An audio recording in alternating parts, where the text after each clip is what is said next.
Bonjour, je vous fais ici une vidéo de correction d'un exercice sur les rotations. On considère l'hexagone régulier ci-contre. Donc c'est l'hexagone A, B, C, D, E, F. Il est de centre O. Et ce qu'on a fait, c'est qu'on a relié les sommets au point O. Donc cela forme 6 triangles équilatéraux. Pour résoudre l'exercice, il faut se rappeler que les angles d'un triangle équilatéral mesurent tous 60 degrés. Vous allez voir, ça sera bien utile dans cet exercice. On vous demande l'image du point B par la rotation de centre O et d'angle 60 degrés dans le sens des aiguilles d'une montre. J'ai repéré le point O en rouge, le point B en bleu. Si on fait tourner le point B autour du centre O d'angle 60 degrés dans le sens des aiguilles d'une montre, eh bien en fait, on obtient le point C. Donc ça veut dire que le point C, c'est l'image du point B par la rotation de centre O dans le sens des aiguilles d'une montre.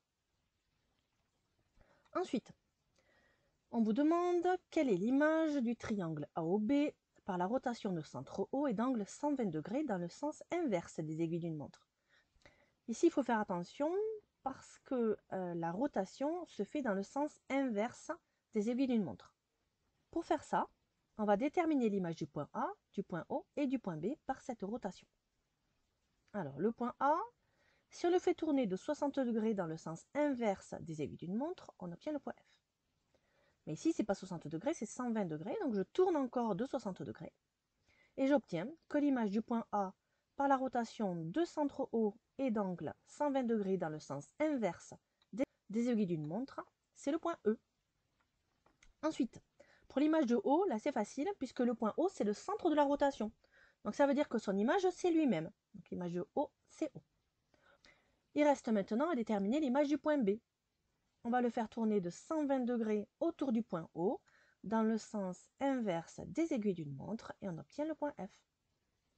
On en déduit que l'image du triangle AOB par cette rotation, c'est le triangle EOF. Question suivante.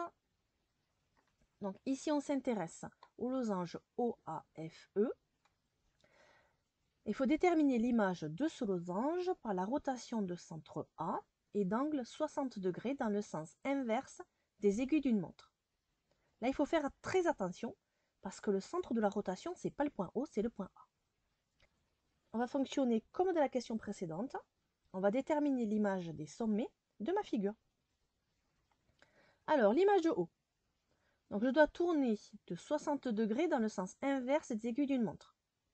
L'image du point O, c'est le point B. Pour A, A, vu que c'est le centre de la rotation, l'image de A, c'est A. Ensuite, l'image de F. Donc, je vais tourner de 60 degrés autour du point A, j'obtiens le point O. Et pour E, eh bien là, ce que je peux faire pour m'aider, c'est tracer le segment AE. Et c'est ce segment que je vais faire tourner autour du point A, d'angle 60 degrés dans le sens inverse des aiguilles d'une montre. J'obtiens ainsi l'image du point E, qui est le point C, par la rotation considérée. On en déduit que l'image du losange OAFE, c'est le losange BAOE.